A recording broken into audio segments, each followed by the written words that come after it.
I am feeling refreshed. I shaved that gross stash that I let grow out for a little bit, and I am fresh start for this day, which is day 3 of my 100 days of gratefulness.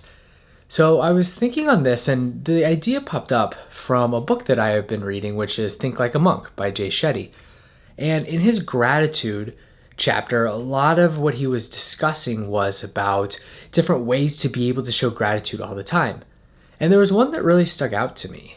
That was gratitude in hindsight. Typically, or at least the way that I interpreted what he was saying, was that is being able to look at these big situations that have happened to us in the past. For me, the big ones that are like my education, the opportunity to go to take part in different activities, those things that I didn't appreciate at the time, but I am so grateful for now because of the amazing experience it was, or because of the position that it put me in, or something to that degree. But I think that it can also apply to situations in our day-to-day lives where there are things for which we were grateful, or we can be grateful just a few days ago, because we're now realizing that the circumstances have changed. And so for me, one of the main ones that has come up recently is my sister coming home. And I'm so thankful that she is back. She's back from school just for a few days whenever she has a short break. And then so our family is all together again. We're able to hang out. But one of the implications of her coming home is that now we have this car that we are to split. Me living in Chicago for the last 4.5, 5 years, there was no reason for me to have a car, being able to go in public transit all the time. And then so that's why whenever I'm back home, I'm just borrowing one of the cars. And so with this, I realized how thankful I am to, one, have access to that car. And then also just even being grateful that we don't have one for each of us. And so here's my thinking behind that.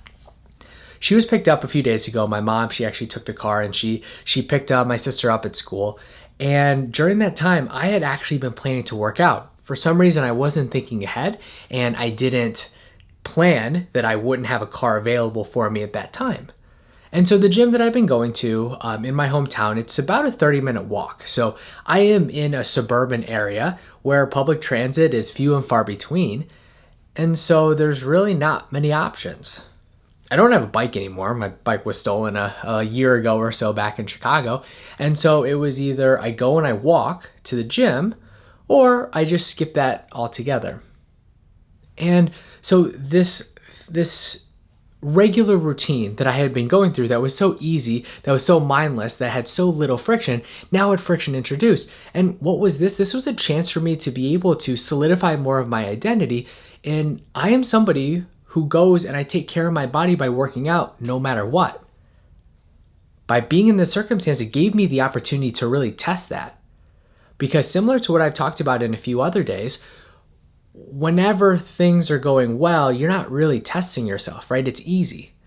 But whenever there's whenever life introduces anything, whether that be big hurdles or small ones like this, you get to prove to yourself, all right, so what really is important? How do I show that through my actions?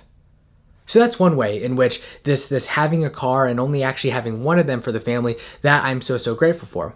And then the other one actually has to do with my interaction with my sister, where we get along, where there's about a 6.5-year age difference between us. And, being raised in our family, we've never fought. And it's been such a nice experience through that.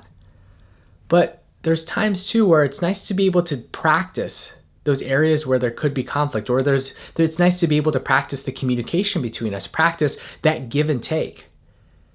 Because for each of the situations, we need to talk to each other at the start of every day and make sure, hey, what's going on with your day? Just make sure that we work it in and have that communication, that understanding, where it's never this thing where we're going to get in a fight about it. It's just, hey, let's communicate and make it happen, make it work. And so again, whenever everything is going well, everything's easy. People have access, in this example, to cars galore, and you're able to go wherever you want, or, everything is easy in life. The relationship and the strength of it is not necessarily tested. However, now we do have that opportunity to test that between us, to be able to solidify the relationship, make it stronger, work through different kinks, practice our communication, all of that, because of the circumstance that has been given here. So it is really for those two main reasons that I am thankful that we only have one car to be able to split between the two of us. I'm thankful that I'm in this situation even where I can have a car, because it can be so easy whenever things were going as they were, where I could go wherever I wanted at any given time, to not even think about what a luxury it is to be able to have that flexibility of going where I want. That flexibility that so many don't have, whether because of means. I know that there are some people who are afraid of driving. I mean, frankly, it's probably one of the most dangerous things that we do on a daily basis without even thinking about it. And so it was only whenever that flexibility was taken away, not in its totality, but it was taken away, the ease in which I had the flexibility, that I was able to learn to recognize what I really do have in that situation, what I have in my situation now. So I'm hoping that made sense. In my head, it made sense. Maybe that's because I've experienced it all. But at the end of the day, I have continued on, and this is day 3. So continue on in this pattern. It has been such a cool experience thus far to be able to really search and figure out, hey, where is that area for which I'm grateful and why? And digging in deeper, because there is so much of a greater appreciation for all of these little bits of life that otherwise may have just gone fleeting by. So that's it for today. Be back tomorrow. Until then, have an extremely blessed day. Sending you lots of love, and I'll see you then. Bye. I still don't know how to do that, so I don't know why I make those changes, but all right, bye now.